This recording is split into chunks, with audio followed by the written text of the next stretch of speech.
राधे राधे आप सभी को। मैं अमित कुमार स्टडी अफेयर्स के यूट्यूब चैनल में आपका बहुत बहुत स्वागत करता हूँ। बताइए कैसे हैं आप लोग। आई होप आप लोग पढ़ रहे होंगे और स्वस्थ होंगे। तो आज हमारी क्लास पॉलिटी की कक्षा स्टार्ट होने वाली है और बीते दिनों हमने पढ़ा था संसद, हमारा पार्लियामेंट ऑफ इंडिया।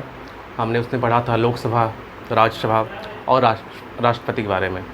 इसके बारे में हमने विस्तृत चर्चा की थी और समझा था और संपूर्ण विश्लेषण किया था, जो हमारे एग्ज़ाम पॉइंट ऑफ व्यू से इम्पोर्टेंट है और इससे अमूमन प्रश्न पूछे जाते हैं। हमने सब पर चर्चा की थी और आज जो हम पढ़ने वाले हैं वो हमारा टॉपिक है हमारे भारत के उपराष्ट्रपति यानी वाइस प्रेसिडेंट ऑफ इंडिया। तो आज हम पूरी कक्षा हमारे उपराष्ट्रपति पर केंद्रित होगी और जानेंगे, समझेंगे और इसका संपूर्ण विश्लेषण करेंगे।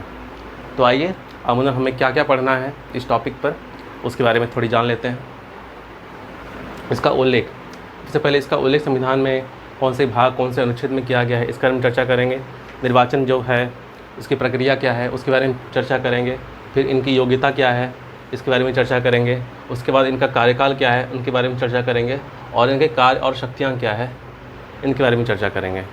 तो हमारा जो आज पूरा क्लास है इस पर फोकस्ड होगा और बारी बारी से सब पर हम अपनी चर्चा करेंगे।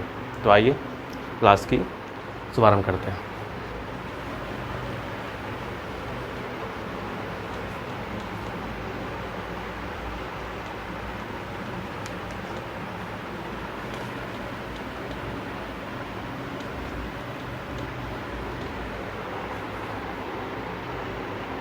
सबसे पहले क्या था, हम जो पढ़ रहे हैं उपराष्ट्रपति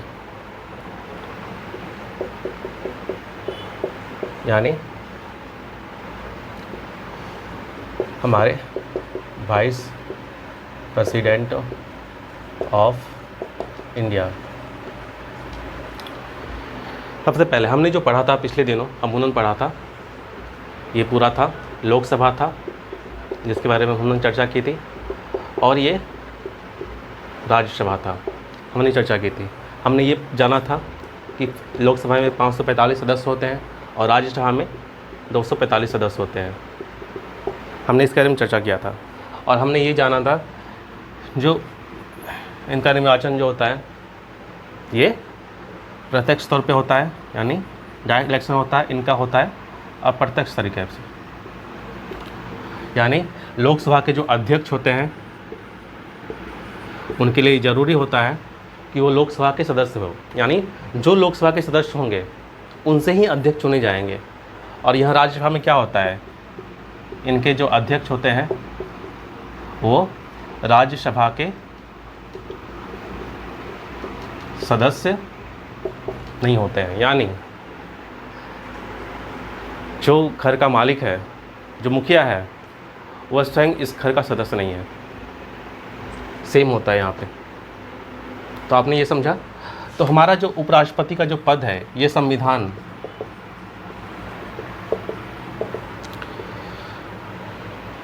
के भाग 5 में, यानी संविधान के भाग 5 में इसकी चर्चा की गई है। उपराष्ट्रपति का जो पद है उसका वर्णन हमारे संविधान में उसके भाग 5 में उसकी चर्चा की गई है, यानी संविधान के भाग 5 पार्ट 5, यानी भाग 5 में इसकी चर्चा की गई है। और जो अनुच्छेद हैं, जो आर्टिकल हैं इसके लिए कौन से बनेंगे, आर्टिकल है हमारा आर्टिकल 63 से 73 तक, यहाँ 63 से लेकर 73 तक। इन आर्टिकलों में उपराष्ट्रपति के बारे में जो भी चर्चा है इन आर्टिकल आपको मिलेगी, ठीक है। और अब हमने संविधान का जो प्रावधान था उनके बारे में पढ़ लिया। अब इनकी जो निर्वाचन जो प्रक्रिया है, ये पद है, ये बनाया क्यों गया है हम इसके बारे में जानते हैं। ये पद अपने आप में स्टैंड बाय है, यानी उपराष्ट्रपति जैसे राष्ट्रपति है तो राज्य का प्रमुख है, स्टेट हमारा राज्य का अर्थ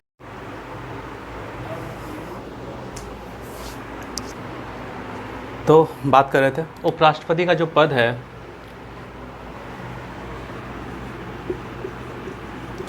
ये अमेरिका से लिया गया है।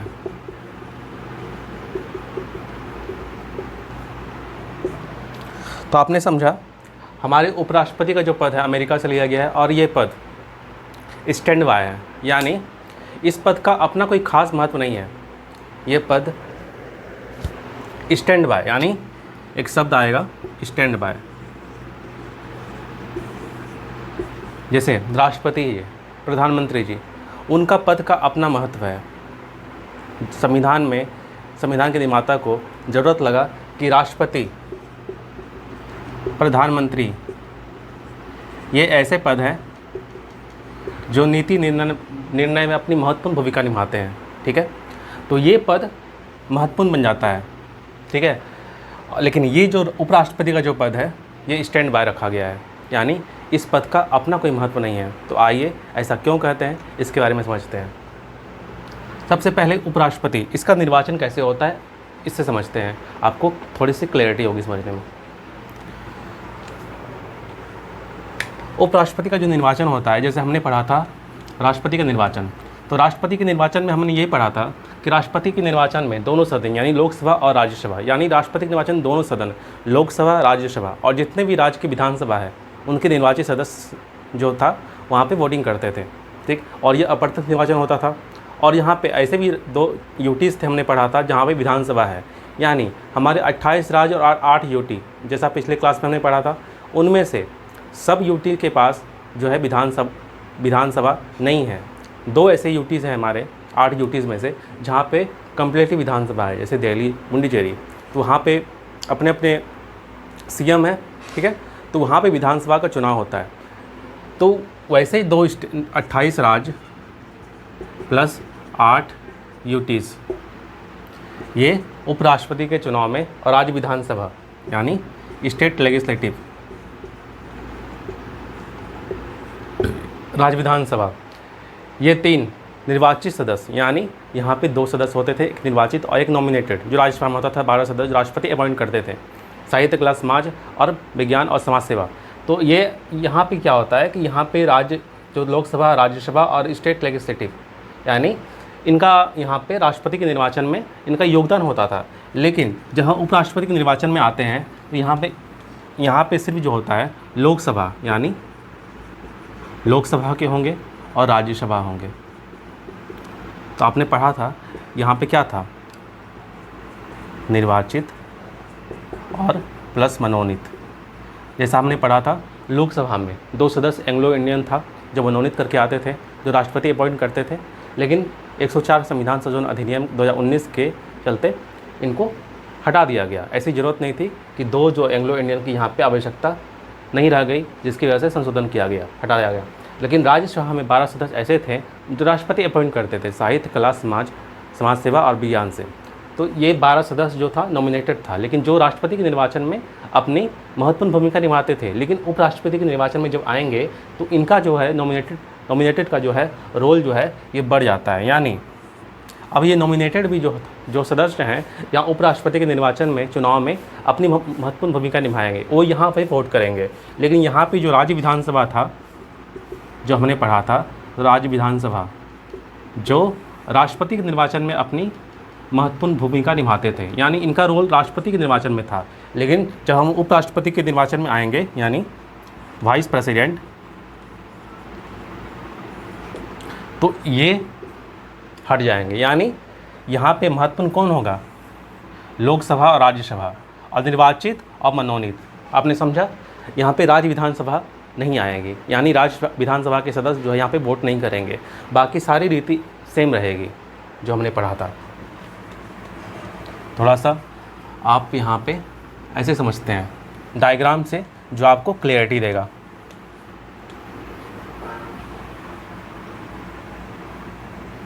पहला, निर्वाचन की प्रक्रिया क्या होगी। ये सब हम पढ़ रहे हैं उपराष्ट्रपति के विषय में। निर्वाचन की प्रक्रिया, यहाँ पे क्या था, लोकसभा, यानी लोकसभा प्लस राज्यसभा। ठीक है, इसके कौन से सदस्य होंगे, निर्वाचित, जो इलेक्ट करके आए हैं, और मनोनीत, जिनको मनोनीत किया गया है विशेषतः राज्यसभा में। ये दोनों सदस्य यहाँ पे चुनाव में भाग लेंगे। और इनका चुनाव की रीति क्या होगी, कैसे होगा? पहला, अप्रत्यक्ष मतदान तो होता ही है, राष्ट्रपति में भी हुआ था अप्रत्यक्ष मतदान, यानी गुप्त मतदान। डायरेक्ट इलेक्शन यहाँ पे नहीं होता। यहाँ पे हम और आप, भारत की जनता वोट नहीं करती है, हमारे सांसद वोट करते हैं। ठीक है, यहाँ पे विधायकों को वोट करने का अधिकार नहीं है। ठीक है, और आनुपातिक प्रतिनिधित्व, एकल संक्रमणीय, ये ऐसे शब्द हैं जो आपको याद रखेंगे, जो एग्ज़ाम में पूछे जाएंगे। इसका कोई अल्टरनेटिव शब्द नहीं है, यानी ये शब्द अपने आप में महत्वपूर्ण है। ये रीति है चुनाव की। आनुपातिक प्रतिनिधित्व, एकल संक्रमणीय, तो ये आपने पढ़ा।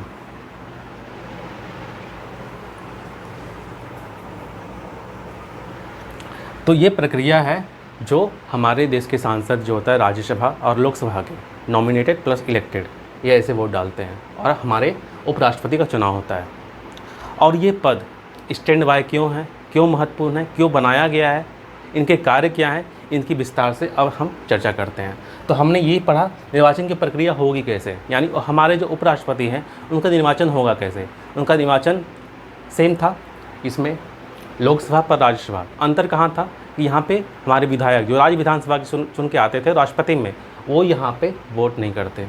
यहाँ पे सिर्फ वोट कौन करेंगे, हमारे सांसद।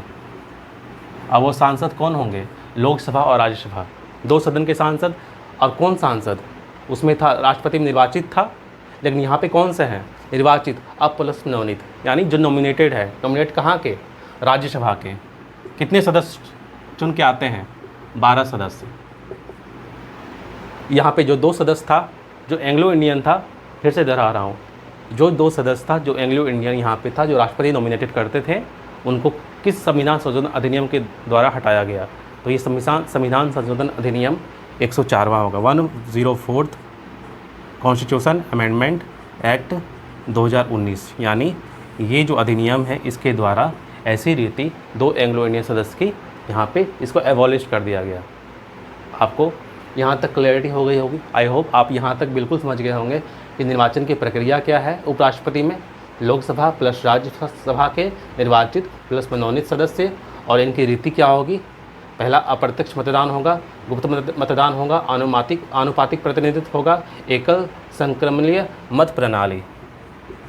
तो ये प्रणाली है जहाँ पे हमारे उपराष्ट्रपति सबका चुनाव होता है। तो हमने ये समझ लिया। अब इसके बाद क्या होगा, ये इसके बारे में बात करते हैं। आपको मैं जो भी यहाँ पे समझा रहा हूँ, और मैं कोशिश कर रहा हूँ कि सबसे सरल भाषा में आप तक पहुँचे। यानी पॉलिटी के जो शब्द होते हैं ना, थोड़े से वो अपना लैंग्वेज है, उसकी अपनी डिक्शनरी चलती है।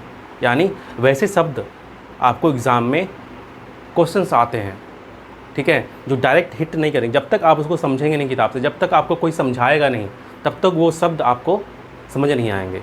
इसलिए जैसे मैंने पढ़ाया आपको, एकल संक्रमणीय, आनुपातिक प्रतिनिधित्व, तो ये शब्द हुबहू एग्ज़ाम में ऐसे ही शब्द ऑप्शंस में रहेंगे, ऐसे ही पूछे जाएंगे, और इससे ही क्वेश्चन बनेंगे।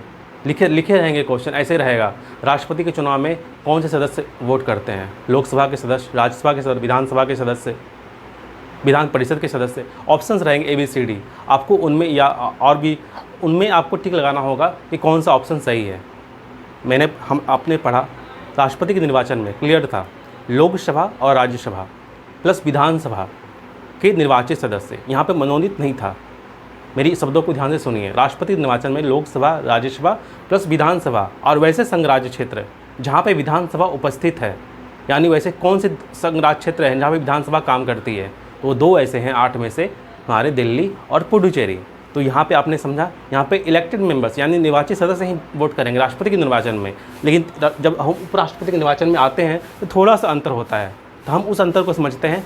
तो यहाँ पे क्या था, जैसे हमने बात किया, उपराष्ट्रपति निर्वाचन में कौन से सदस्य थे, लोकसभा, राज्यसभा, 2 सदन के होंगे। यहाँ पे विधानसभा कट हो जाता है, यानी विधानसभा के सदस्य यहाँ पे किसी भी तरीके से वोट नहीं करते।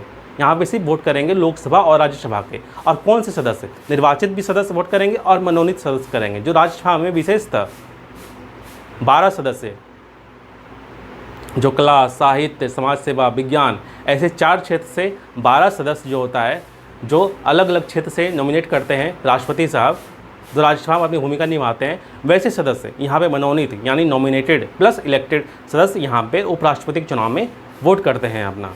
उसकी रीति क्या आती है हमने ये भी पढ़ा, हस्तांतरित, अनुमानित प्रतिनिधित्व और गुप्त मतदान, अप्रत्यक्ष मतदान, ऐसी जो रीति थी हमने ये पढ़ी। दोनों का निर्वाचन जो अप्रत्यक्ष तरीके से ही होता है, इसमें आम जनता वोट डायरेक्ट जाके नहीं करती है, क्योंकि ऐसी ज़रूरत नहीं पड़ी, क्योंकि संविधान निर्माता को ऐसा लगा नहीं कि राष्ट्रपति और उपराष्ट्रपति के निर्वाचन में आम जनता अपनी भागीदारी निभाए। हम हेड ऑफ़ द स्टेट यानी हेड ऑफ़ द स्टेट चुन रहे हैं, तो यहाँ पे पूरी व्यवस्था, यानी आप तो देखते होंगे ना, एक चुनाव प्रक्रिया, चुनाव प्रणाली, जब चुनाव होता है एक अपने आप में जटिल समस्या, जटिल पूरी व्यवस्था होती है, पूरी प्रशासनिक पूरी व्यवस्था लगती है चुनाव कराने में। जो राष्ट्रपति, जो प्रतीकात्मक यानी प्रतीकात्मक प्रमुख है, मेन प्रमुख कौन है? हमारे प्रधानमंत्री। मेन प्रमुख हमारे प्रधानमंत्री हैं, जो लोकसभा के सदन के नेता हैं। उनका चुनाव होता है जनता के द्वारा, यानी जनता चुनती है, क्योंकि वो प्रत्यक्ष तौर पर अपनी भूमिका निभाते हैं शासन को चलाने में, पूरे देश की शासन व्यवस्था को संभालते हैं, चलाते हैं। तो उनकी जो चुनावी व्यवस्था है वो प्रत्यक्ष तरीके से हो गई, क्योंकि उनको जनता के द्वारा ही चुनना था। जनता का मत था यहाँ पे सर्वोसर्वा था।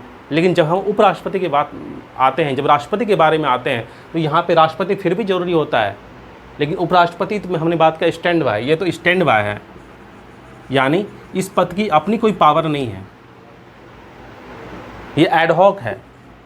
यानी एडहॉक मतलब आप समझे, एडहॉक कार्यवाहक। जब राष्ट्रपति नहीं रहेगा, जब राष्ट्रपति की कुर्सी खाली रहेगी, तब यह उपराष्ट्रपति अपनी भूमिका यहाँ पे निभाएगा। यानी उपराष्ट्रपति की अपने पद की कोई खास महत्ता नहीं है। यानी हम ये समझेंगे उपराष्ट्रपति फिर पद क्यों इंपॉर्टेंट रहा, क्यों उसकी व्यवस्था की गई, क्यों वो करते क्या है। उपराष्ट्रपति का चुनाव होता है, यानी वो कुछ तो काम करते होंगे, तो क्या करते हैं ये समझते हैं। ठीक है, हमारी जो नेक्स्ट चर्चा होगी उपराष्ट्रपति के कार्य, काम क्या है, हमने ये समझा था। पहले उपराष्ट्रपति जो चुनाव लड़ेंगे, पहले ये समझते हैं उपराष्ट्रपति पद से संबंधित योग्यता, यानी क्वालिफिकेशन क्या होंगी, उनकी योग्यता क्या होंगे। पहली बात,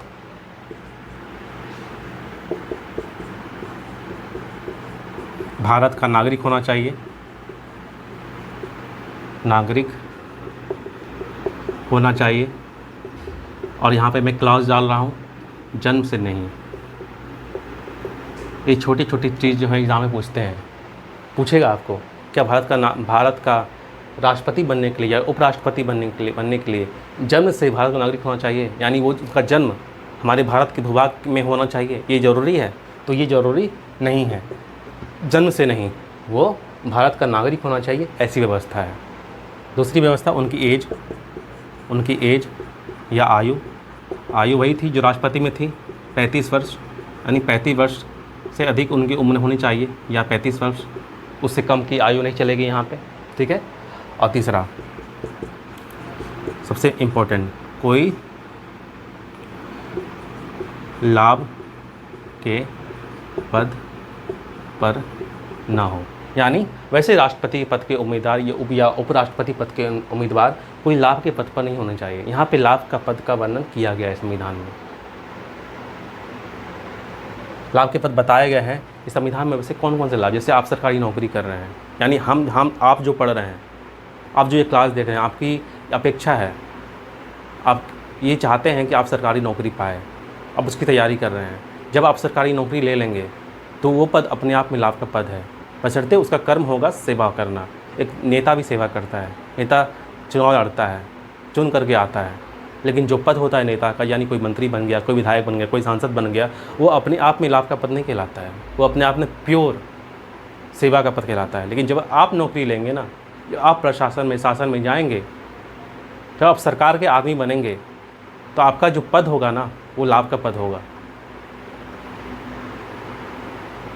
मैं यहाँ पे अपना करेक्ट करता हूँ, संविधान का पद, ये लाभ का पद संविधान में वर्णित नहीं है। ये बताया गया है कि जो पद है, जो राष्ट्रपति है, उपराष्ट्रपति है, ऐसे प्रतिष्ठित पद जो होता है, वो लाभ के पद पर, जो ऐसे उम्मीदवार जो चुनाव लड़ेंगे, वो लाभ के पद पर नहीं होना चाहिए। अगर वो सरकारी नौकरी कर रहे हैं या कोई ऐसी पोस्ट धारण किए हुए हैं, तो उनको वो रिज़ाइन दे करके तब चुनाव लड़ना होगा। ठीक है। और चौथा बात जो सब में लागू होती है, वह व्यक्ति, वह उम्मीदवार पागल या दिवालिया यानी बैंकक्रप्ट, दिवालिया तो आप जान रहे हैं, बैंकक्रप्ट ना हो, ऐसे व्यक्ति। मुख्यतः ये 4 क्लाउज हैं जो आपको पढ़ें, जो क्वालिफिकेशन चाहिए उपराष्ट्रपति पद के लिए जो चुनाव लड़ेगा। हमने ये पढ़ लिया। एक बार मैं फिर से रिपीट कर रहा हूँ आपको, उपराष्ट्रपति पद से संबंधित योग्यता यानी क्वालिफिकेशन क्या होंगी। यदि आप भी उपराष्ट्रपति पद के लिए चुनाव लड़ते हैं, तो आपके ये सारी क्वालिटीज़ होनी चाहिए। आप भारत के नागरिक होने चाहिए, ज़रूरी नहीं है जन्म से नहीं, यानी आपका जन्म अगर अमेरिका में भी हुआ है, आपके माता पिता घूमने गए होंगे, बीच में आपका जन्म हो गया होगा, फिर लेकिन आपकी सिटीजनशिप इंडिया की है, भारत की है, आप उपराष्ट्रपति या राष्ट्रपति के पद के लिए चुनाव लड़ने के योग्य हो जाते हैं। यहाँ पे जन्म से नहीं होता, ये मायने नहीं रखता है। लेकिन अमेरिका जैसे संविधान हम तुलना करते हैं, पॉलिटी इज ऑल अबाउट, तुलना करके पढ़ते हैं। यहाँ पे आपको कंपैरिजन करना पड़ता है। Polity is all about comparison, यानी कंपैरिजन आपको करना ही पड़ेगा, क्योंकि हमारा संविधान बहुत सारे देशों के संविधान से लिया गया है, उनकी अच्छी बातों को लिया गया है, तो ऐसे में तुलना करना बनता है।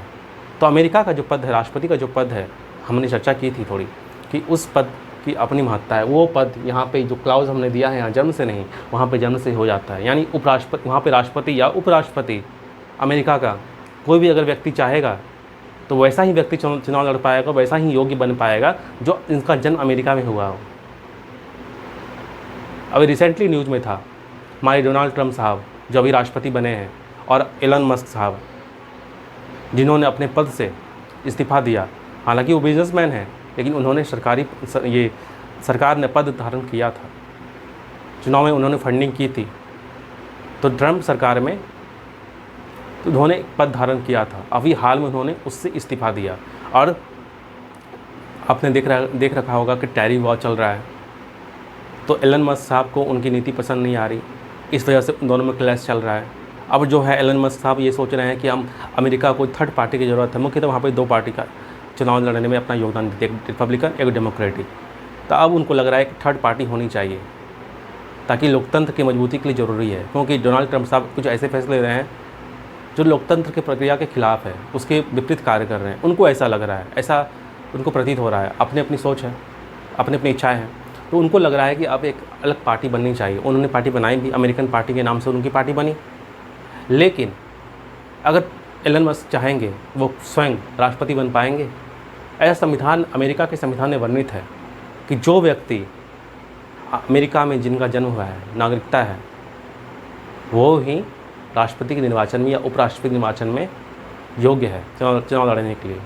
लेकिन हमारे एलन मस्क साहब, अमेरिका की नागरिकता जरूर है, लेकिन जन्म उनका वहाँ पे नहीं हुआ, जन्म उनका साउथ अफ्रीका में हुआ है, उनकी सिटीजनशिप अमेरिका की है, लेकिन वो वहाँ पे एलिजिबल नहीं है राष्ट्रपति पद के लिए, चुनाव नहीं लड़ पाएंगे। तो ये मूलभूत जो अंतर होता है भारत के संविधान में, भारत के जो राष्ट्रपति उपराष्ट्रपति के पद में या अमेरिका के राष्ट्रपति या उपराष्ट्रपति के पद में, ये अंतर, मूलभूत अंतर होता है। तो हमने इन 2 देशों के कंपेयर करके ये हमने पढ़ा कि क्या अंतर है, वैसा क्यों ये एग्ज़ाम में अगर लगा देगा तो आप सब गलती कर दोगे। तो मैं छोटी से छोटी चीज़ों को भी ध्यान में रख कर पढ़ा रहा हूँ आपको। तो इसलिए ये क्लास सबसे ज़्यादा महत्वपूर्ण बनती है कि मैं कुछ छोड़ नहीं रहा, अगर कोई क्लाउज भी आ रहा है तो मैं उसको पढ़ा रहा हूँ। तो आप लोग से रिक्वेस्ट है, प्लीज़ क्लास को पूरा देखें, समझें और वीडियो को अपना लाइक और इस चैनल को सब्सक्राइब ज़रूर करें, ठीक है, ताकि हमें भी मोटिवेशन मिले, ताकि हम अपनी पूरी ऊर्जा के साथ क्लास में अपना पूरा 100% दे पाएँ, ठीक है। तो मैं बात यहाँ से आगे बढ़ाता हूँ। अब है कि उपराष्ट्रपति पद का चुनाव हुआ, ये सारी चीज़ें होनी थी, उपराष्ट्रपति बन गए, चुनाव कंप्लीट हुआ, राष्ट्रपति बन गए, उपराष्ट्रपति बन गए। अब क्या होगा नेक्स्ट, तो ये पढ़ते हैं। देखो,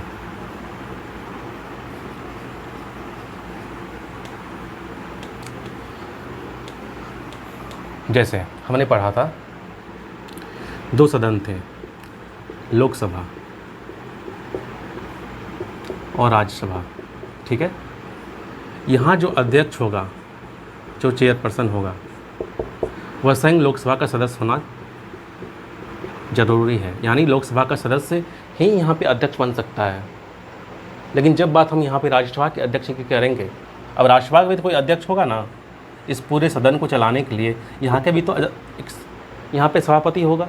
जैसे यहाँ पे अध्यक्ष है तो यहाँ पे अध्यक्ष सभापति कहते हैं, यहाँ पे टर्म है सभापति, यानी राज्यसभा के सभापति, यहाँ पे सभापति कहते हैं, यहाँ पे अध्यक्ष कहते हैं, यहाँ पे सभापति नहीं कहेंगे। दोनों शब्द जो है पद की अलग अलग उनको पुकारा जाता है, तो ये याद रखेंगे।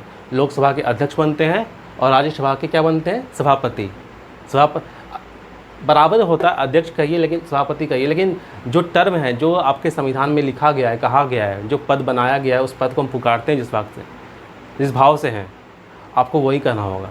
यानी लोकसभा के अध्यक्ष बनते हैं, जो वर्तमान में कौन है, करंट अफेयर्स का क्वेश्चन है, वर्तमान में लोकसभा अध्यक्ष कौन है, हमारे ओम बिरला, श्री ओम बिरला, ये हमारे लोकसभा के अध्यक्ष हैं। तो राज्यसभा के सभापति कौन है, हमारे उपराष्ट्रपति साहब। कौन है,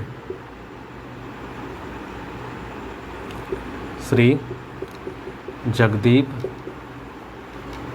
धनखड़ जी, ठीक है। श्री जगदीप धनखड़ जी हमारे क्या है, उपराष्ट्रपति भी है और राज्यसभापति भी है, राज्य के सभापति है, राज्यसभा के सभापति भी हैं।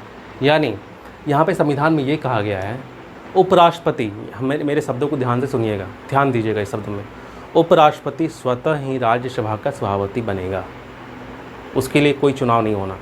जैसे यहाँ पे हमने पढ़ा था, लोकसभा का चुनाव हुआ था अध्यक्ष का, लोकसभा के जो सदस्य थे अपने सदस्य में से चुने थे कि उसका अध्यक्ष कौन होगा, उसे लीड कौन करेगा, उस हाउस को लीड कौन करेगा, उस सदन को चलाएगा कौन, ये हमने चुना था। यानी पूरे सदस्यों जो थे 545 मेंबर्स थे लोकसभा के, 545 मेंबर्स, इन पूरे सदस्य ने चुना था अध्यक्ष। लेकिन जब राज्यसभा की बात आएगी, यहाँ पे भी 245 सदस्य हैं, लेकिन इन्होंने डायरेक्ट अध्यक्ष को नहीं चुना। संविधान ने वर्णित है, जो भी भारत का उपराष्ट्रपति बनेगा वह स्वतः ही कहाँ का सभापति बनेगा, हो जाएगा स्वतः राज्यसभा का। हमारे राज्यसभा का सभापति स्वतः होगा उपराष्ट्रपति, इस संविधान ने वर्णित है। तो ये हो गए। तो इसलिए क्या हमने समझा, यानी उपराष्ट्रपति अपनी पद की कोई महत्ता है, इसलिए कहा गया है स्टैंड बाय, यानी इसलिए यहाँ पे चर्चा करते हैं स्टैंड बाय। और एक सबसे महत्वपूर्ण जो स्टार लगा के आप लिख लीजिए स्टार, और यहाँ पे भी स्टार लगा लीजिए। जो लोकसभा का जो अध्यक्ष है, ये आपने पढ़ा, चुनाव होता है सदस्यों में से, यानी इनके लिए लोकसभा का सदस्य बनना जरूरी है, तभी तो अध्यक्ष होगा। यानी जो अध्यक्ष है वो लोकसभा का सदस्य है, बाट है, उस परिवार का सदस्य है। लेकिन यहाँ पे क्या है, जो सभापति है वह स्वयं राज्यसभा का सदस्य नहीं है। यानी लिख लीजिए इस कहीं पे अपनी नोटबुक में लिख लीजिए, राज्यसभा के सभापति स्वयं राज्यसभा के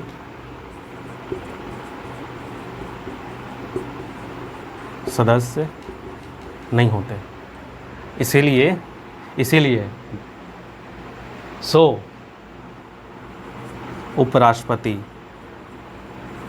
की अपने पद की कोई महत्ता नहीं है। इसलिए उपराष्ट्रपति के पद को स्टैंड बाय, जो हमने शुरू में बताया था, STAND स्टैंड बाय, इसलिए स्टैंड बाय कहा गया है उपराष्ट्रपति को। रीज़न ये है कि उस पद की अपनी कोई महत्ता नहीं है, विशेष महत्ता नहीं है।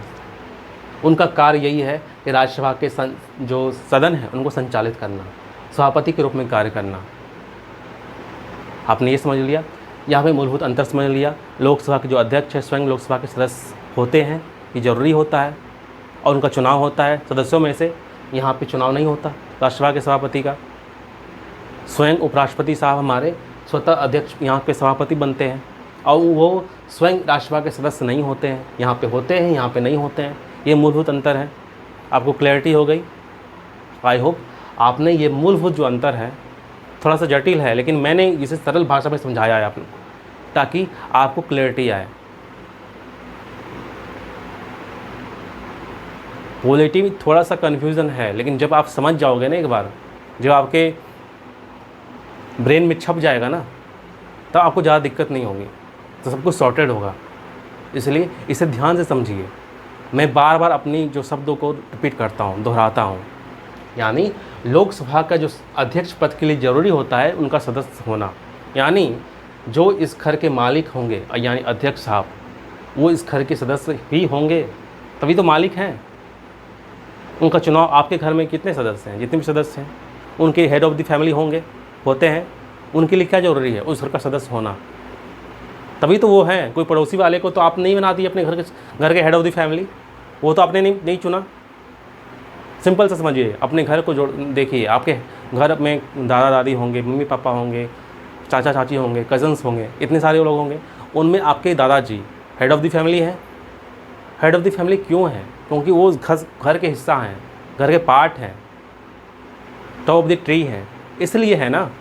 आपने अपने बगल वाले पड़ोसी को तो हेड ऑफ़ द फैमिली नहीं बना दिया, उनको तो नहीं कह दिया कि आप हमारे हेड ऑफ़ द फैमिली बन जाइए। तो इसको आप एग्ज़ाम्पल से याद करिए। यानी लोकसभा यानी आपका घर, उसमें दादा हैं, दादी हैं, चाचा हैं, चाची हैं, मम्मी पापा, आपके कज़न्स हो गए। ठीक है। हेड ऑफ़ द फैमिली कौन है? जो सबसे उम्रदराज आदमी, यानी आपके दादाजी। घर के बाकी सदस्य उनसे पूछ के निर्णय लेंगे ना। पूरी घर को चलाएंगे कौन? आपके दादाजी चलाएंगे। जो भी निर्णय, महत्वपूर्ण निर्णय होगा, जो भी कार्य होगा, उनकी सहमति से उनको पूछ कर नहीं किया जाएगा। तो यहाँ पे वो जो पद है हमारे लोकसभा के अध्यक्ष का है, यानी ओम बिरला का है, वही सदन संचालित करते हैं। यानी लोकसभा के अध्यक्ष ओम बिरला है, इक्वल टू आपके दादाजी। जब हम राज्यसभा में आएंगे तो यहाँ पे क्या होगा? एक अलग फैमिली है जहाँ पे सब हैं, जिस तरह आपके थे। बिल्कुल, दादा दादी वहाँ पे भी हैं, चाचा चाची, मामा पापा वहाँ पे भी हैं, कज़न्स हैं वहाँ पे भी। लेकिन जब वहाँ की बात आएगी ना राज्यसभा की, तो वहाँ पे जिस तरह हेड ऑफ़ द फैमिली आपके दादाजी थे, यहाँ पे वो नहीं होंगे, वो किसी भी पड़ोस वाले को बनाएंगे। और पड़ोस वाला कौन है? उस फैमिली ट्री का सदस्य नहीं है। उस पड़ोसी कौन है? उपराष्ट्रपति है। जो व्यवस्था किया गया है, आप इस फैमिली के स्वतः बन जाइएगा मालिक, स्वतः बन जाइएगा सभापति। आप ये एग्जाम्पल से समझिए, जो आपको आजीवन याद रहेगा। ठीक है। तो आपने ये देख लिया, जो राज्यसभा के जो सभापति हैं, यानी हमारे उपराष्ट्रपति साहब, संविधान में ऐसी व्यवस्था की गई है कि वह स्वतः राज्यसभा के सभापति बनते हैं। कोई चुनाव नहीं होता उनका, लेकिन लोकसभा के अध्यक्ष के लिए चुनाव होता है। वहाँ पे उनके सदस्य में से चुने जाते हैं। तो मूलभूत अंतर मैं एक बार फिर रिपीट कर रहा हूँ। लोकसभा का अध्यक्ष उस सदन का ही सदस्य होता है, उनका प्रॉपर चुनाव होता है, चुने जाते हैं सदन में से, जो पूरे सदन को संभालते, संचालन करते हैं, पूरी व्यवस्था देखते हैं। लेकिन जब हम राज्यसभा में जाएंगे तो वहाँ के जो अध्यक्ष सभापति जो होते हैं, सभापति टर्म याद रखिए आप, वहाँ पे अध्यक्ष, यहाँ पे सभापति। जो सभापति होते हैं वो स्वयं राज्यसभा के सदस्य नहीं होते हैं, उनका चुनाव भी नहीं होता। वह स्वतः हमारे उपराष्ट्रपति साहब ही होते हैं, जो राज्यसभा के सभापति होते हैं। आपने देखा होगा, जब राज्यसभा, आपने देखा होगा चैनल आता है, कभी आप देखिए, मोबाइल पे भी आता है, लोकसभा राज्यसभा टीवी। आप जाइए, जब देखिए जो सदन संचालित हो रहा है, तो जो हेड ऑफ़ द पैनल है, जो बैठते हैं, आपने देखा होगा उपराष्ट्रपति साहब को, जगदीप धनखड़ जी को, जो पूरे सदन को चलाते हैं। आप देखते होंगे, बहुत अच्छे आदमी हैं, बहुत खुशमिजाज आदमी हैं। आप देखते होंगे कभी कभी जया बच्चन जी से सवाल जवाब पूछते हैं, मजाक करते हैं। बहुत इनका अच्छा व्यवहार है, अपने सदन को संचालित, इनका फ्रेंडली नेचर है। तो आप जाके देखिए कि जितने भी राज्यसभा के सदस्य आते हैं, मैंने बताया था आपको 12 सदस्य राष्ट्रपति जी ने नॉमिनेट करते हैं, साहित्य, कला, समाज सेवा और विज्ञान, इन 4 सेक्टर से। जब वो लोग जो आते हैं, तो यहाँ पे राष्ट्रपति जी, धनखड़ जी, आप देखिएगा बैठे होंगे पैनल में, वो सबको लीड करते हैं। खूब मज़ेदार सेशन चलता है। बहुत ज़्यादा ही इंटरेस्टिंग आता है देखने में। आप कभी देखिए तो आपको समझ में आएगा कि हमारे उपराष्ट्रपति साहब ही इस पूरी व्यवस्था, पूरे सदन को, राज्यसभा को देखते हैं। तो समझ लिया हमने कि ये पद, उपराष्ट्रपति का पद जो है स्टैंड बाय क्यों है। आपने इस पूरी जो विश्लेषण में ये जाना, ये समझा कि जब हमने पहला स्टैंड बाय का शब्द आपको कहा था, आपसे चर्चा की थी, तो वो क्यों की थी, तो पूरा जो कुल विश्लेषण निकल करके आया तो क्यों है स्टैंड बाय का शब्द, तो पूरी बातों को आपने आई थिंक समझ लिया होगा। हम नेक्स्ट सेक्शन में जाते हैं।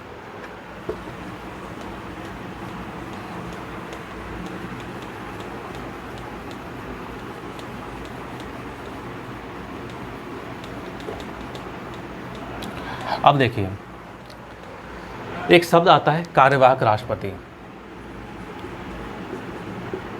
कार्यवाहक राष्ट्रपति यानी एडहॉक,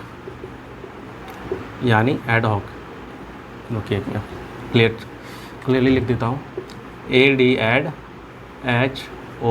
एडहॉक। एडहॉक का मतलब ही होता है कार्यवाहक। इंग्लिश में एडहॉक कहते हैं, हिंदी में कार्यवाहक कहते हैं राष्ट्रपति। यानी जब जब राष्ट्रपति का पद किसी वजह से खाली हो, जब राष्ट्रपति का पद किसी वजह से खाली हो, अगर राष्ट्रपति जी की मृत्यु हो जाती है, या राष्ट्रपति अपना त्यागपत्र दे देते हैं, या राष्ट्रपति पर महाभियोग लगाया जाता है, तो ये सब कारण बनते हैं। तो राष्ट्रपति का जब पद खाली हो जाता है तब क्या होता है, जब राष्ट्रपति का सीट वैकेंट हो जाएगा, यानी राष्ट्रपति ये है, ये कुर्सी है राष्ट्रपति जी की, ठीक है, ये कुर्सी है। जब ये वैकेंट रह गया, जब ये खाली रह गया, इस पद को क्या है, इस पद को संविधान में कहा गया है राष्ट्रपति का पद खाली नहीं रहना चाहिए। अगर राष्ट्रपति का पद किसी वजह से खाली है तो उसको 6 महीने के अंदर, यानी अंडर 6 मंथ्स, या आप ये शब्द याद रखिए, अंडर 6 मंथ्स, यानी 6 महीने के अंदर उनका चुनाव होगा। ठीक है, चुनाव होगा, और 6 महीने के अंदर जो व्यक्ति चुन करके आएगा, ऐसा नहीं है कि वो बाकी, मान लीजिए 5 साल का टर्म होता है राष्ट्रपति का, ठीक है, अगर वो 2 साल या 3 साल में वो पद किसी वजह से खाली हो गया, महाभियोग लगाया गया, डेथ हो गई, या फिर किन्हीं वजह से वो त्यागपत्र दे दिए, तो पद खाली हो गया, तो संविधान में चर्चा है कि 6 महीने के अंदर यथाशीघ्र राष्ट्रपति का चुनाव होगा। और जो चुनाव हो गया, बचा 2 साल का टर्म, 3 साल में उन्होंने खाली किया था, 2 साल का बचा हुआ था टर्म, अब जो राष्ट्रपति साहब आएंगे, बाकी 5 साल पूरे कार्यकाल के लिए व्यवस्था है कि वो जो नए राष्ट्रपति साहब आएंगे वो पूरे 5 साल रहेंगे। लेकिन तब तक के लिए 6 महीने के लिए कोई तो यहाँ पे होगा भरने के लिए, कार्यवाहक, यानी कार्यवाहक यहाँ पे 6 महीने के अंदर कोई तो होगा, यानी कार्यवाहक राष्ट्रपति, हेड ऑफ प्रेसिडेंट, कार्यवाहक राष्ट्रपति। ये 6 महीने के लिए कौन होगा, तो हमारे उपराष्ट्रपति साहब यही आएंगे यहाँ पे, उपराष्ट्रपति, ये पूरे सदन को चलाएंगे। ठीक है, अब जब ये उपराष्ट्रपति यहाँ पे आ गए, यानी ये राष्ट्रपति बन गए, पूरी व्यवस्था को आप ध्यान से समझिए।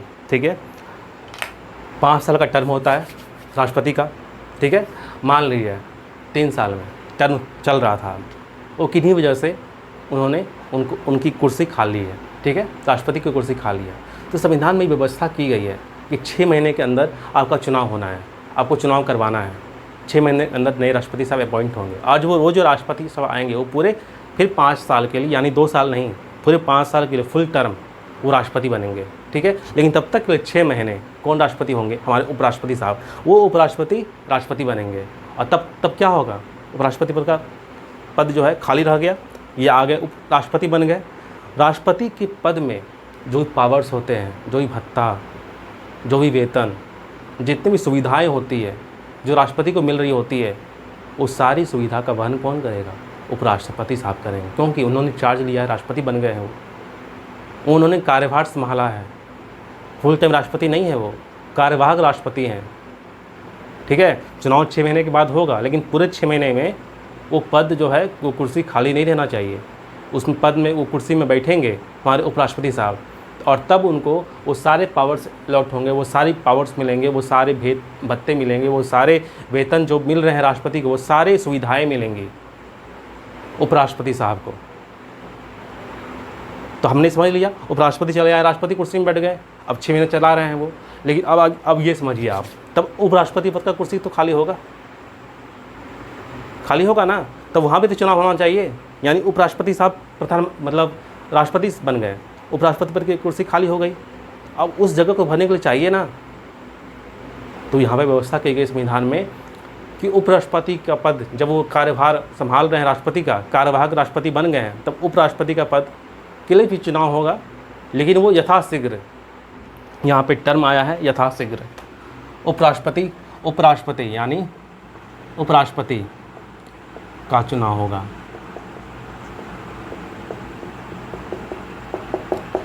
यथा, मेरे शब्दों पे जाइए, यथाशीघ्र, इसमें कोई टाइमलाइन नहीं दी गई है।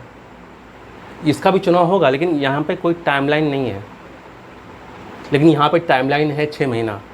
यहाँ पे 6 महीने के अंदर आपको चुनाव कराना है, पूरी व्यवस्था लगेगी राष्ट्रपति के चुनाव कराने में। 6 महीने आपको समय दिए जाएंगे, 6 महीने के अंदर आपको राष्ट्रपति एट मोमेंट कराना होगा आपको, वो टाइम लिमिट है यहाँ पे। लेकिन जब उपराष्ट्रपति के चुनाव में बात आएगी, वहाँ पे यथाशीघ्र लिख दिया गया है, वहाँ पे कोई टाइमलाइन नहीं लगाया गया, वहाँ कोई टाइम का बाउंडेशन नहीं दिया गया है संविधान में। समझ लिया आपने? तो उपराष्ट्रपति एट रहेगा। इसलिए मैंने कहा था स्टैंड बाय, उसकी पद की अपनी कोई विशेष महत्ता नहीं है। अब बात करेंगे, आपने कहा था सर कि जब उपराष्ट्रपति जो पद है राज्यसभा के सभापति बनते हैं, सदन को संचालित करते हैं, लेकिन यहाँ पे क्या हुआ, राष्ट्रपति बन गए वो कार्यवाहक। अब वहाँ पे कौन बैठेगा? तो वहाँ पे बैठेगा,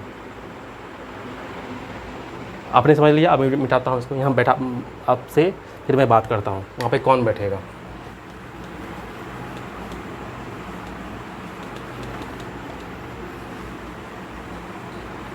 देखिए, ये हमारे उपराष्ट्रपति साहब थे, ठीक है। ये क्या बन गए? कार्यवाहक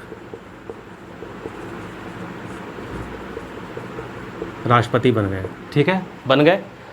अब ये उपराष्ट्रपति का जो कुर्सी थी, यहाँ पे होगा यथा शीघ्र चुनाव, टाइम लिमिट, कोई टाइम लिमिट नहीं है यहाँ पे। समझ लिया आपने? अब बात आते हैं यहाँ पे राज्यसभा के सभापति, यानी राज्यसभा के सभापति कौन होंगे। अब यहाँ पे कौन होगा, हम इसकी बात करेंगे। यहाँ पे हमारा चर्चा का केंद्र ये रहेगा। अब राज्यसभा के सभापति कौन होंगे? जैसे हम चुनते थे, जब लोकसभा का चुनाव होता था, उस सदन के सदस्यों में से अध्यक्ष बनते थे, ये हमने पढ़ लिया। चुनाव होता था, सदन के सदस्यों में से ही वहाँ पे अध्यक्ष बनते थे, और जब अध्यक्ष नहीं रहेंगे तो होता था व्यवस्था, जब वो नहीं रहते तो वो कार्य करता था। तो वैसी व्यवस्था यहाँ पे भी दी गई है उपसभापति की, यानी यहाँ पे एक उपसभापति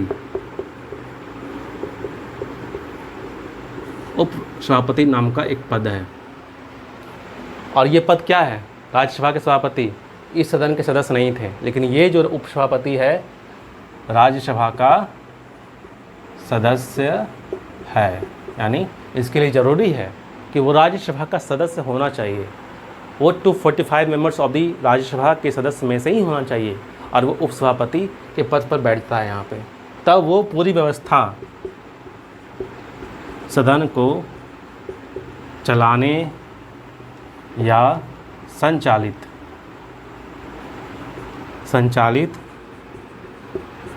करने की पूरी व्यवस्था को देखता है। मान लिया आपने, उपसभापति अब हमारे सभापति बन गए हैं, ठीक है। अब वो सदन को चलाने के लिए पूरी व्यवस्था को देखेंगे। आपने ये क्लियरली पढ़ लिया, आपको क्लियरिटी हो गई सारी चीज़ की, कौन कौन पद जब वैकेंट रहेगा तब कौन कौन बैठेंगे, क्लियरली हो गया। अब नेक्स्ट बात करते हैं।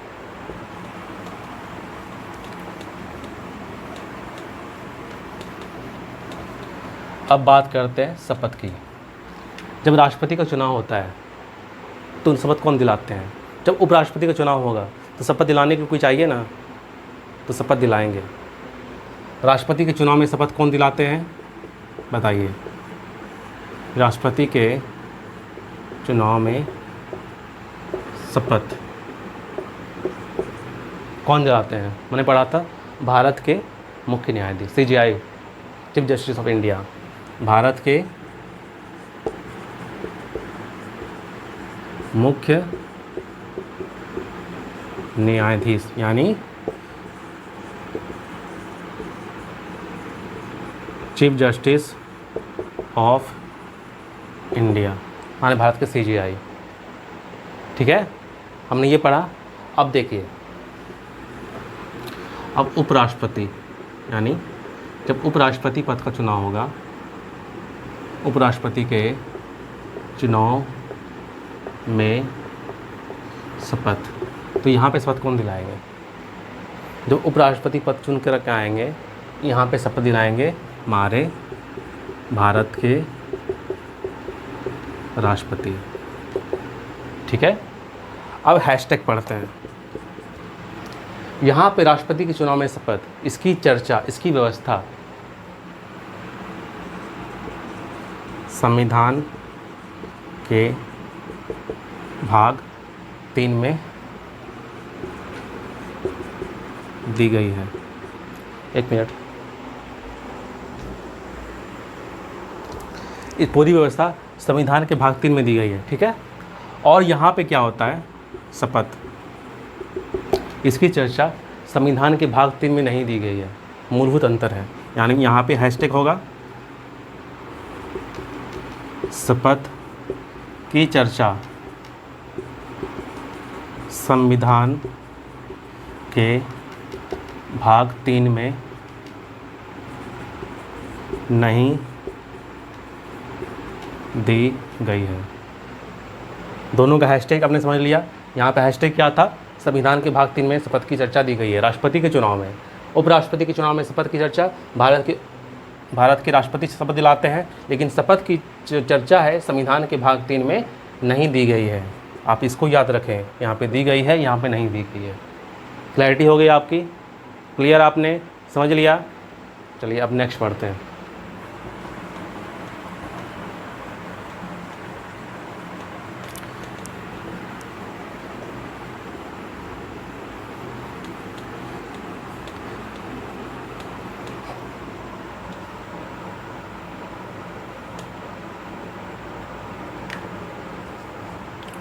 देखिए, कार्यकाल क्या था?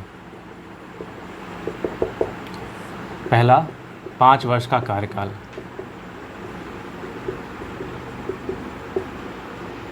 दोनों में था, राष्ट्रपति में भी था और उपराष्ट्रपति में भी था।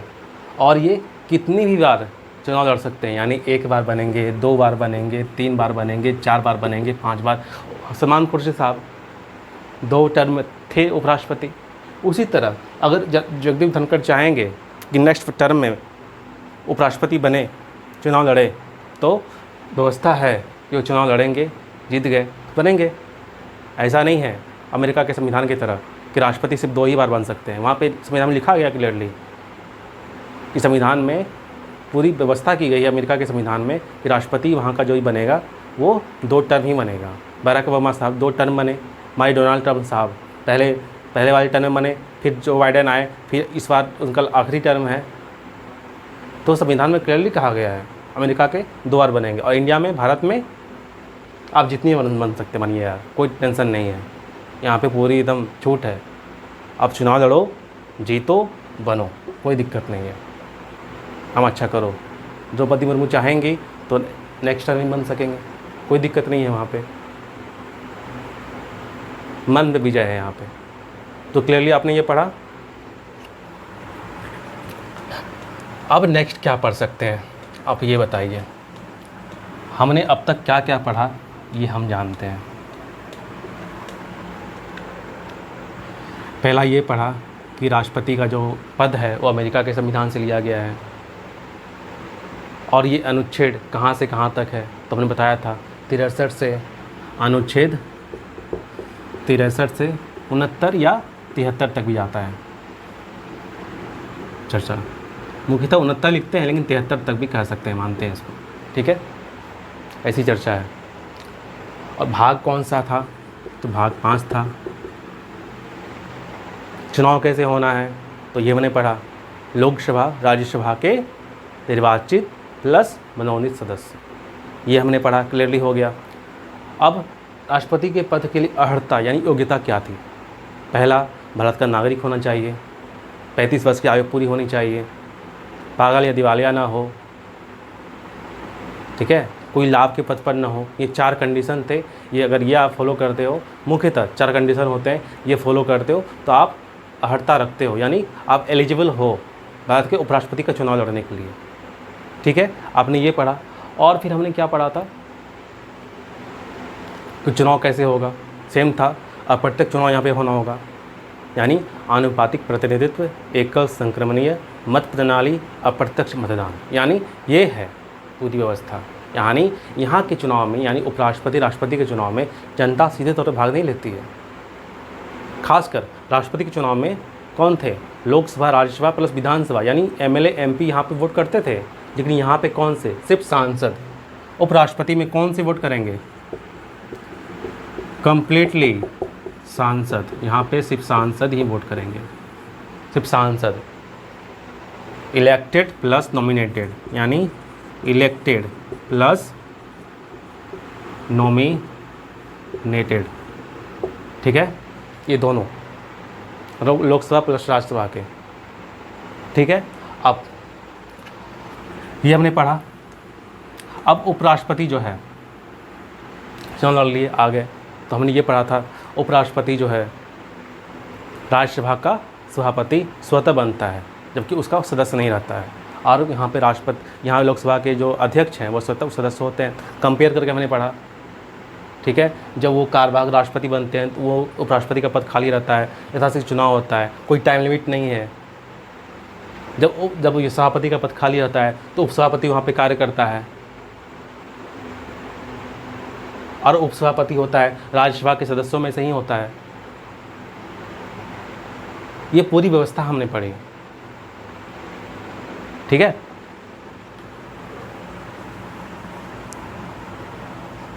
एक चीज़ और हम फैक्ट्स होगा, हमने राष्ट्रपति के बारे में जितनी सारी चीज़ें जाननी थी वो हमने जान ली। अब कल की क्लास में हम फैक्ट्स की बात करेंगे, यानी जो वन डे एग्जाम में पूछे जाते हैं। अभी के राष्ट्रपति कौन है, वर्तमान के राष्ट्रपति, ये उपराष्ट्रपति, सॉरी, वर्तमान के उपराष्ट्रपति कौन है, जगदीप धनखड़ जी। इसके पहले कौन थे,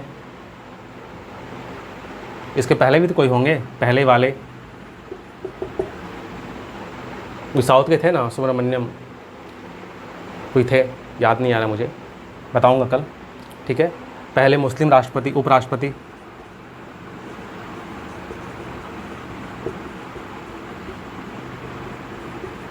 सर्वप्रथम कौन से राष्ट्रपति जो बने थे, सर्वप्रथम उपराष्ट्रपति। वैसे राष्ट्रपति, उपराष्ट्रपति जिन्होंने पद पर रहते त्यागपत्र दे दिया हो, जिन्होंने पद पर रहते हुए पद से त्यागपत्र दे दिया हो, और भी हैशटैग बहुत कुछ हम कल की क्लास में चर्चा करेंगे।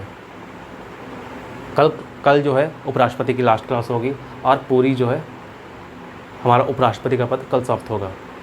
तब तक के लिए आप बताइए, आपको जो मैंने पढ़ाया आपको पूरा क्लास समझ में आया, कैसा लगा, अपना ओपिनियन हमें हमारे कमेंट बॉक्स में ज़रूर दें, कमेंट ज़रूर करें, और लाइक तो अवश्यम भावी ज़रूर करें, और चैनल को, हमारे स्टडी अफेयर्स चैनल को सब्सक्राइब करें। बहुत अच्छा लग रहा है कि आप लाइक करते हो, आप वीडियो को देखते हो, आप अप्रिशिएट करते हो, हमें मोटिवेशन मिलता है कि हम वीडियो को अच्छे से और बनाएं और उसमें कोशिश करें और जान डालें जितनी भी चीज़ें हो सकती थी आपको, क्योंकि एक पॉलिटी जो राजनीतिक विज्ञान है ये असल में विज्ञान है, यहाँ की अपनी शब्दावली है, यहाँ की अपने वोकैब है। मैं कोशिश करता हूँ कि शब्दावली को रखते हुए, क्योंकि शब्दावली को चेंज नहीं कर सकते, उसकी मूलभूत आत्मा ही वही है। संविधान में शब्द की ही इम्पोर्टेंस है। वो शब्द अगर हटा देंगे देने पर उसकी आत्मा ही ख़त्म हो जाएगी। यानी उसमें हम कोई दूसरा ऐड ऑन नहीं कर सकते, उसकी अपनी भाषा है। लेकिन हाँ, यहाँ पे हम ये कर सकते हैं कि आपको उस जटिल भाषा को, उस जटिल शब्द को मैं अपनी सरल भाषा में आपको समझा सकता हूँ, आपको एक्सप्लेन कर सकता हूँ। ये जितने सारे टर्म एंड कंडीशन हैं, मैंने आपको अपनी भाषा में, आपको सरलतम भाषा में आपको समझाने का प्रयास किया। एक शिक्षक की, एक टीचर्स की जो यहाँ पे आता है, उसकी काबिलियत इस बात से होती है कि आपको कोई भी जटिल सब्जेक्ट रहे, आपको वो कैसे प्रेजेंट करता है, कैसे आपके सामने रखता है कि आप उसे याद रख पाओ, आप उसे भूलो ना। एक पूरी मूवी बनती है 3 घंटे की, अलग अलग लोकेशन में शूट होते हैं, गाने, डांस, ट्रेजिक, कॉमेडी, हर तरह के मोमेंट्स होते हैं। लेकिन एक डायरेक्टर की कोशिश होती है कि उसे आपको सजा के कैसे परोस के डाले, कौन सा सीन कब आना है, कौन सा मोमेंट कब आना है। इस पूरा सजावट, इस पूरी व्यवस्था को एक डायरेक्टर ही देखता है, एक एडिटर ही देखता है पूरा, कि आपको प्रेजेंट कैसे करना है। यानी एट ए टाइम आपने एक अच्छी चीज़ें बनाई, एक अच्छा खाना बनाया, लेकिन आपने उसे प्रेजेंट अच्छे से नहीं किया ना, तो वेस्ट ऑफ टाइम है। इसलिए जो पूरा जो विषय है अपने आप में एक जटिल विषय है। इस जटिल को मैं सरल बना रहा हूँ, कॉम्प्लेक्स को मैं सिंपल कर रहा हूँ। आपको मैं अपनी भाषा में कोई कॉम्प्लेक्सिटी, कोई जटिलतम शब्द नहीं ला रहा, बिल्कुल सिंपल भाषा में उस पूरी राजनीतिक विज्ञान की, इस पूरी पॉलिटी की अपनी गरिमा को बनाए रखते हुए मैं आपको अपने सरल शब्दों में आपको बता रहा हूँ, ताकि आप पूरी चीज़ों को अच्छे से, पूरे क्लैरिटी के साथ समझ पाओ। इस चैनल की कोशिश यही है और मेरा ये ध्येय है कि मैं आपको इतनी भी चीज़ें बताऊँ, आपके सारे चीज़ें याद रहें, ताकि आप एग्ज़ाम में परफॉर्म कर पाओ। ठीक है, तब तक आप इस चैनल पर बने रहिए। और जो भी आप इस वीडियो को, अगर आपको अच्छा लग रहा है, आपको समझ में आ रहा है, तो प्लीज़ जितनी ज़्यादा हो सके शेयर करिए, अपने व्हाट्सएप स्टोरी पर लगाइए, ताकि जितने भी लोग देखें, वो सारे लोग जो है, जो इंटरेस्टेड हैं, जो इस विषय में चाहते हैं कि मास्टरी हासिल करना, इस विषय को अपना बनाना, समझना, क्योंकि इससे क्वेश्चंस बनते हैं आपके एग्ज़ाम में, जीएस पेपर में पूछे जाएंगे। यानी जीके, जीएस, जनरल स्टडीज़ जो विषय है, एक करंट अफेयर्स जो भी विषय है, पूरा जो भी सिलेबस है, चाहे रेलवे हो, एसएससी हो, पीसीएस हो, या अदर जितने भी एग्ज़ाम हैं सरकारी, सब में, दरोगा से लेकर पुलिस तक, सब में पूछे जाते हैं। ये आपका जो पॉलिटी है, पॉलिटी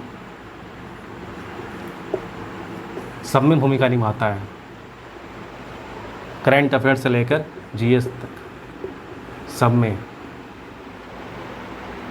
और एक कॉम्प्लेक्स सब्जेक्ट है, तो जब आप इस विषय में मास्टरी हासिल कर लोगे तो आपको सब कुछ आसान लगेगा।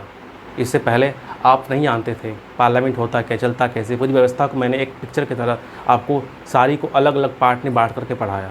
हमने लोकसभा पढ़ाया, राज्यसभा पढ़ाया, राष्ट्रपति पढ़ाया, यानी तीनों फॉर्म थे सदन के, हमने उसको समझा। फिर आज हम उपराष्ट्रपति को समझ रहे हैं।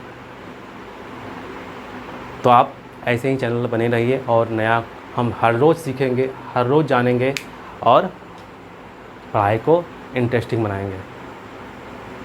तो let's watch and subscribe study affairs channel and like, comment ढेर सारा। तब तक के लिए राधे राधे। मैं अमित कुमार आपसे नेक्स्ट वीडियो में मिलता हूँ। Please like and subscribe